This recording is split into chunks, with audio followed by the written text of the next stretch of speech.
Yeah, and a lot of people, they point this out and they're like, "This is why women shouldn't vote." And this, they'll say that this causes differential voting behavior in men and women, and that if women weren't voting, we would have better outcomes.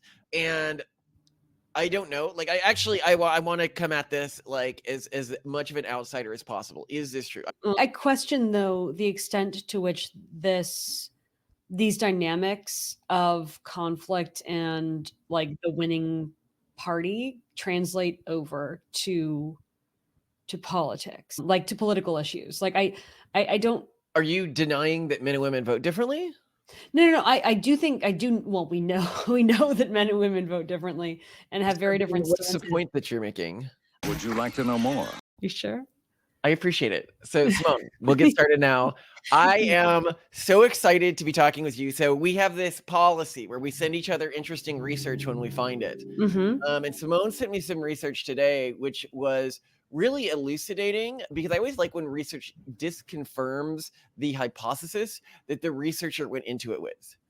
So, Ah, the researcher was looking at the really high suicide rate in men when compared with women. We see this right, right. as a sign of mental health issues in our society. And he assumed, and I can see how somebody, especially if they're tainted by like the virus, would assume this, that, well, that must be what men have that women don't have. It's masculinity. Therefore, it's masculinity which is causing this, because Yes. masculinity is like a toxic thing for men to experience. Masculinity, j'accuse. hmm So then he ran He a big did study, research. a big Yeah. study. He ran a big study on this. And what he found is that actually masculinity correlated with much better mental health in men instead of worse mental health in men. Yeah, so let's get into this because I thought it was interesting that and there's a really great overview. Maybe Malcolm, you can link to it from SciPost, which we've been reading since God, like 2016. I love SciPost so much. A side post. SciPost.org, Yeah, side. PSYPOST.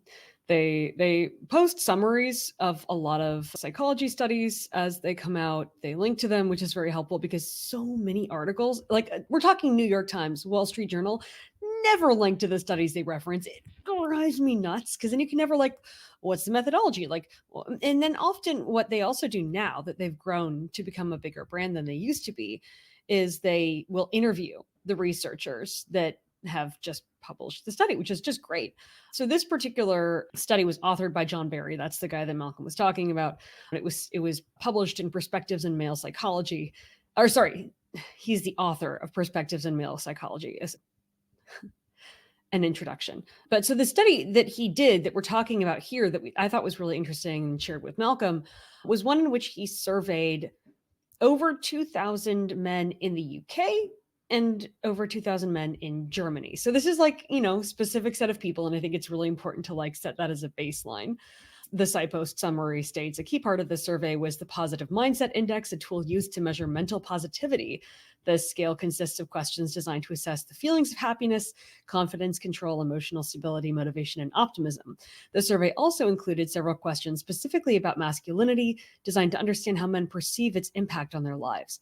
These questions were grouped into categories that reflected whether men saw masculinity as having a negative or positive impact on them, or whether they considered it irrelevant in today's society.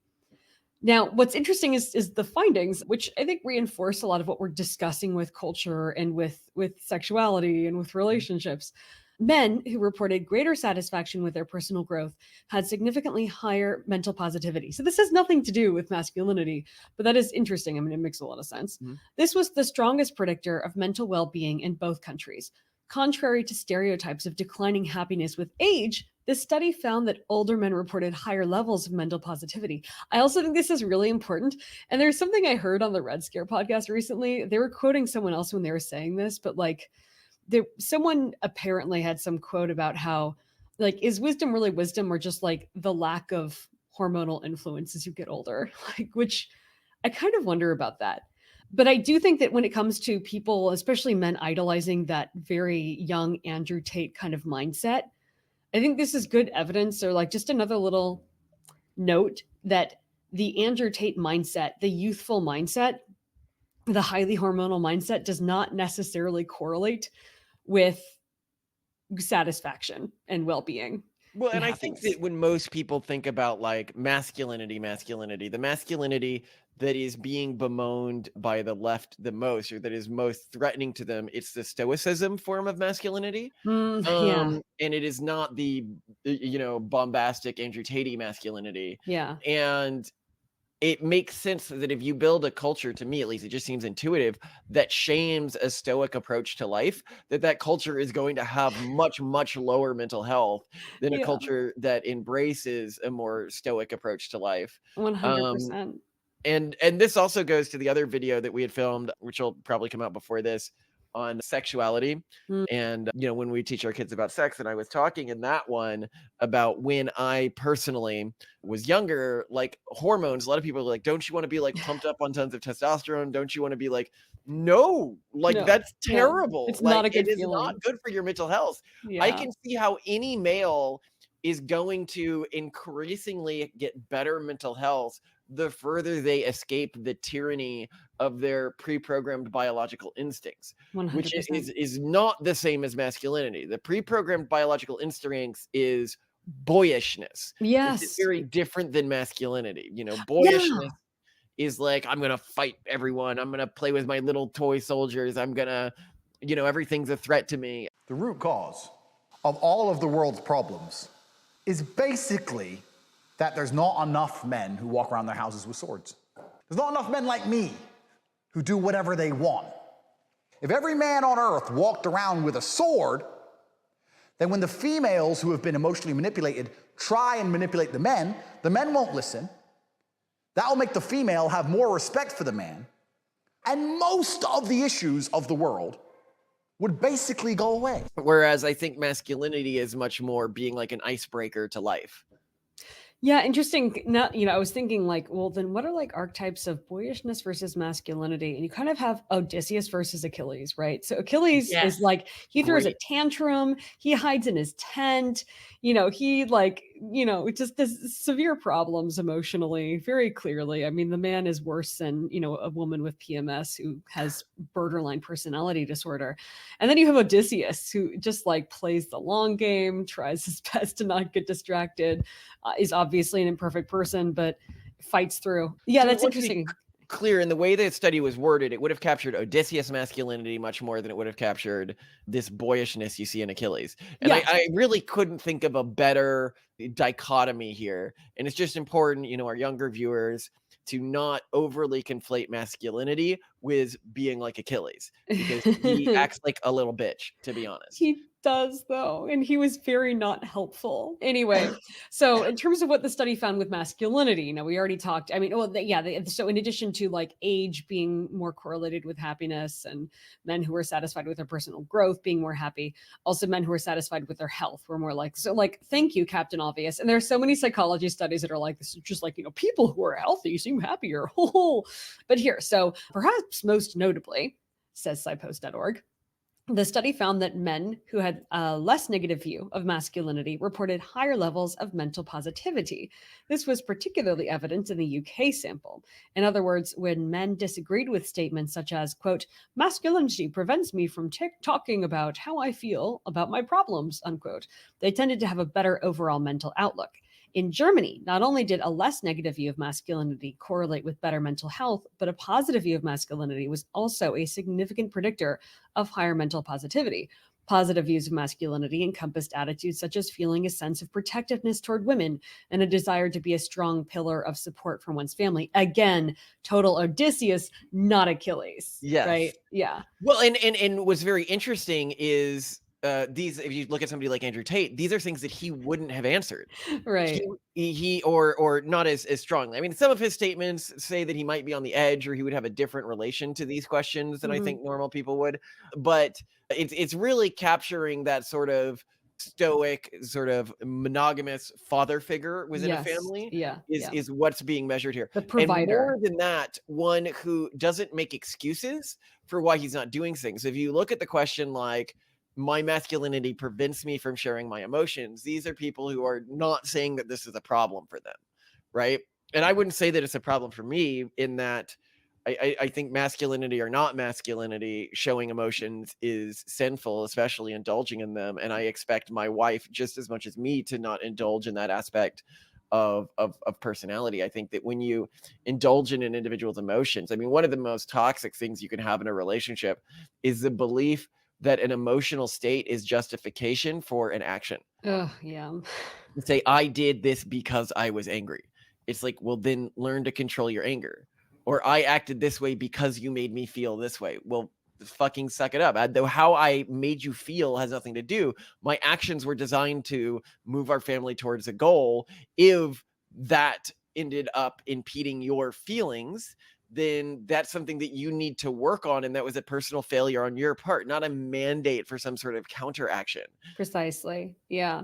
I also I think it's interesting that they highlighted this protectiveness towards women as a something, as a notable element of masculinity, because it's just not really something that's discussed. I think these days, because frankly, women feel much more like the aggressors these days than I- people to protect. But then when I think about all the things that I associate with more traditional masculinity that I find to be really hot, but also that I find to be really pro-social, it is, when men open doors for women, even when men reflexively stand up when a woman gets up at a table, in a formal dining situation, just all these like sort of shows of protectiveness and deference. The way that you, for example, walk on whichever is the dangerous side of the street and help me around and help me with bags and everything like that, which you constantly do because obviously I'm like carrying dangerous amounts of stuff. I don't know. I have a death wish. So yeah, I think that's interesting. And I also think that like there's always these vestigial parts of my progressive upbringing that will like screech out when it reads things like this, of being like, oh, protective toward women. That's disgusting. Women don't need protection.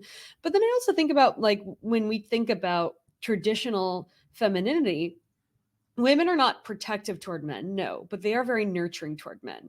Mhm. And I think that, both versions of positive masculinity and positive femininity actually involve taking a lot of responsibility and making the well-being of someone else part of your personal responsibility. So masculinity involves protecting women and doing right by women. Femininity involves nurturing men and Well, I think supporting men. it's more than protecting women. I think it's making the well-being of others your personal responsibility. Back to that Yes. quote that we always say, the difference between a citizen and a civilian is a citizen makes the safety of the human race their personal responsibility. Yes. But I think that that's a very masculine way of relating to one's nation or Mhm. one's species, Yeah. whereas women see the nurturing of the human race as their As their personal personal responsibility. responsibility. But also you're not seeing that. Like that is something that is absent from modern femininity in a way that I think is damaging. And I don't think Mhm. like I think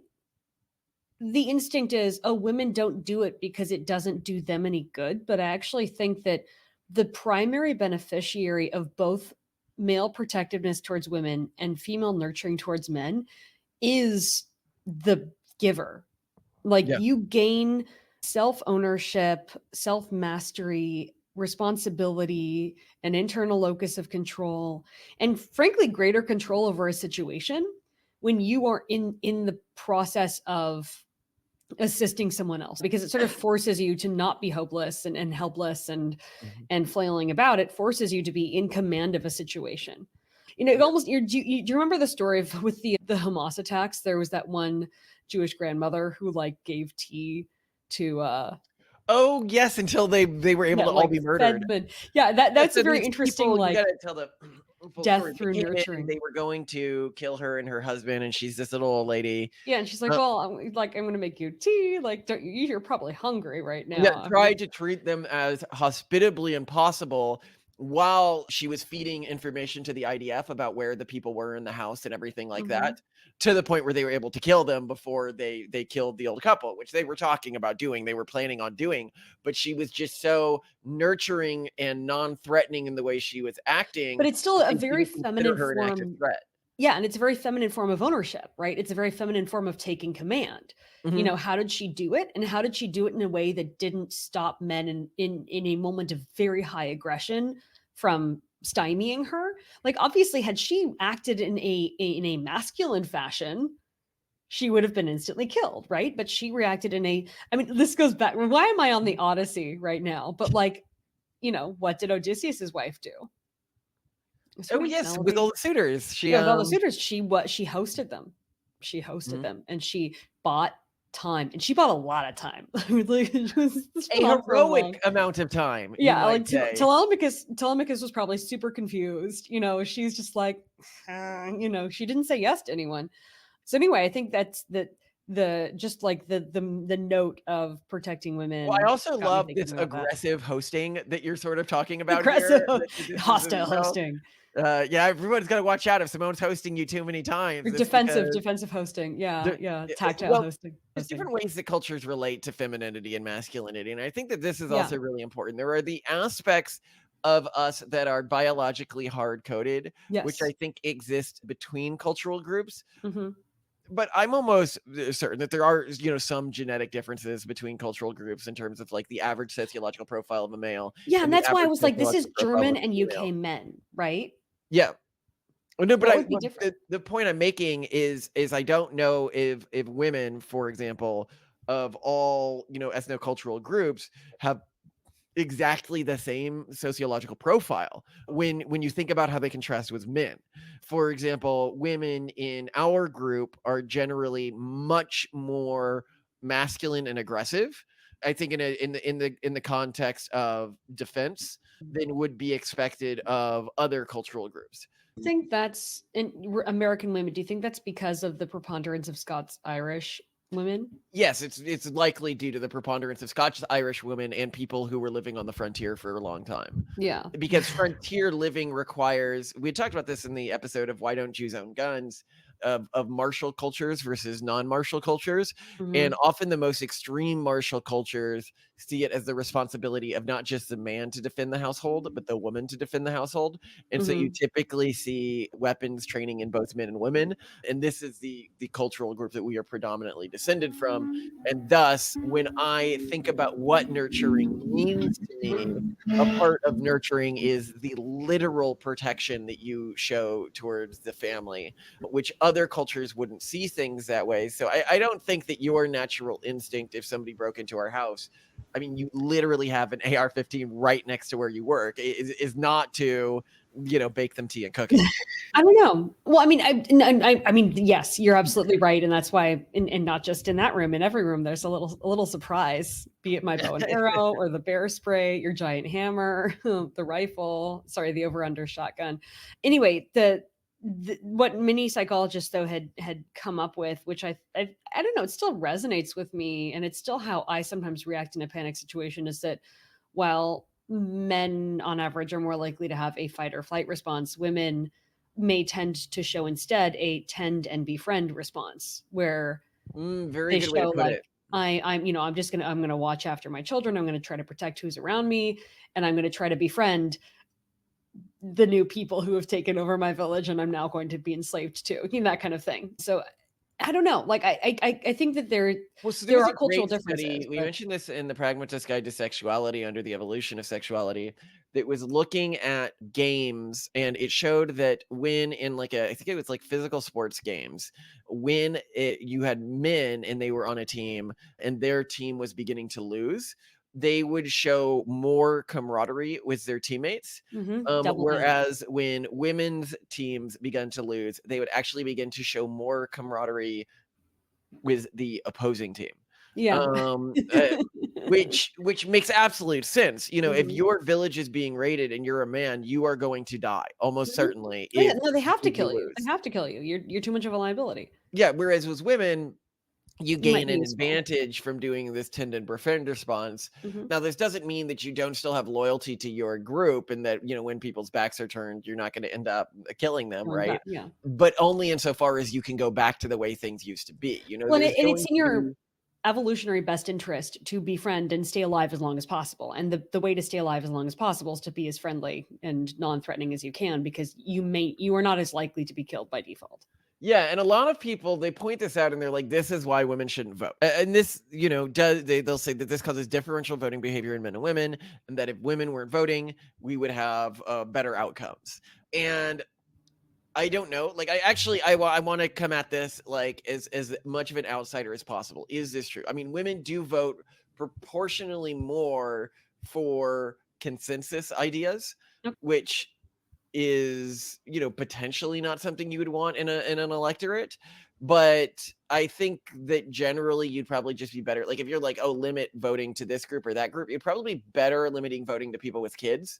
Like I think that Yeah. that actually makes sense because these people have a vested interest in the future of a country and a proven. No. Okay, I'm going to say no. I'm going to say people who are contributing something. Well, I mean, we'll do something on the state that we created, but one of the features of it is very much in line with what Simone said, where within one of the branches of government, your vote is literally just how much you pay in taxes. Mhm. And that is a sign of your societal contribution. Mm. And that's very different from these other systems. But I'm just thinking more broadly, like is it women's fault? Like, is it women getting the vote's fault? No, not at all. I don't think that that's a good description of how things fell apart. But Yeah. do women vote differently from men because they respond differently in these sort of conflict situations? And a lot of people, they're like, well, when women talk about this, they're like, well, if women controlled society, women would like if there'd be more peace, there'd be less war because women have this nurturing response, which is actually like verifiably not true from the evidence. If Mhm. you look at during the European medieval ages, there was a study done. We cited, I think, in our relationships book, The Pragmatist Guide to Relationships, and it shows that women actually, when they were in charge of a country, when they were queen instead of king, the country was much more likely to go to war, which is interesting. Now you can say, well, this is because they needed to secure their positions or whatever, because their rules were more tenuous. Maybe. Sure, they're compensating, yeah. But also, like, women are terrifying, so I don't know. I also I question, though, the extent to which these dynamics of conflict and, like, the winning party translate over to politics, like, to political issues. Like, I don't. Are you denying that men and women vote differently? No. I do think I do. Well, we know we know that men and women vote differently and have So very then different what's the stances. point that you're making?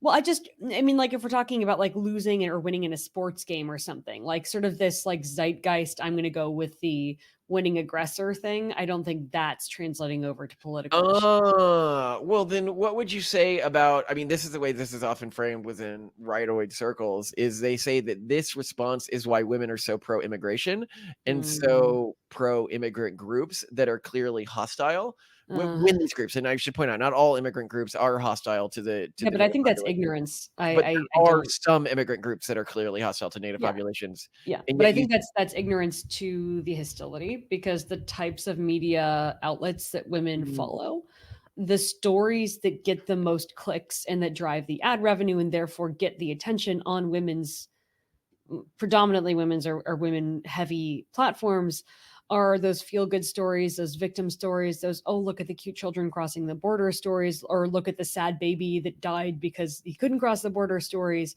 instead of the look at these criminals who are coming in and raping people stories, because women don't like those stories. Women don't read those stories at the same rate. They don't share them at the same rate. That is like, again, coming back to this, like, again, women nurture, men protect, even So if they they are want to deny more that, right? interested in the stories that trigger nurturing instincts, like this baby died because it wasn't getting fed, Uh-huh. and less interested in the stories that trigger their defense instincts, like Because this women person aren't was into raped. protecting, that's not their job. Ugh. So because of the way that the online environment is sorting It leads to information, they're not information getting access to the asymmetries. same types of information. That's a very Uh-huh. interesting Yeah, point. and I was just going through, as you and I were talking about this morning, this report on public opinion on nuclear power, and, the like, a huge predictor of whether someone was in favor of nuclear power as a green energy source and in general, was if they self-reported that they were informed about it, but also women were both less informed about it and less in favor of it. And again, I think it's about what you know. So again, yeah, I think this is, and again, this is nobody's fault, right? Like, women just click through on certain types of articles more, and that means that women heavy publications only, like, sort of show a skewed perception of Well, reality due to versus men. biological differences that they had Yeah. no choice in. Yes. Yeah. Going back to, like, all this femininity, masculinity nonsense. Not that, I mean, I feel weird talking about this because you and I are not, like, obsessed with feminine and masculine roles, but we do very comfortably slot into them in our own household for sure. Yeah. Which is weird. So yeah, I just, it's what I'm curious about is how this would translate over in, like, China, Japan, India, cultures that I understand less. Like, how much of masculinity as we understand it is a European thing? What if this study were to be executed in Korea? Would we Mhm. see different results? I don't know. I'm curious. But Very interesting point. yeah, it's hard to say.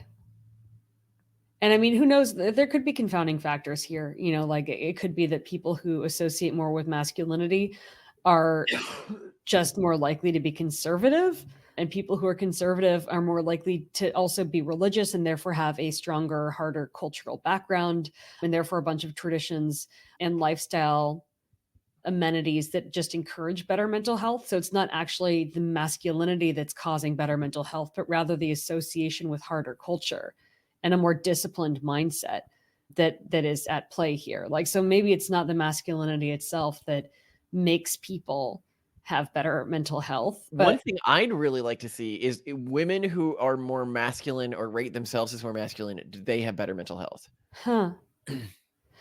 Yeah. And I would Yeah. guess that they do. I can Google this really quickly. Hold on. I'm not sure. And I guess the reason why I kind of have my doubts is the reason. Here, right. Sorry, been a study done. In both genders, masculinity was associated with greater psychological well-being. In both genders, femininity was associated with lower psychological well-being. Well, being a woman's so hard. Okay, leave feelings and I'm so sorry for your fifis. wounds and hysteria, and we give birth to babies, and it's horrible.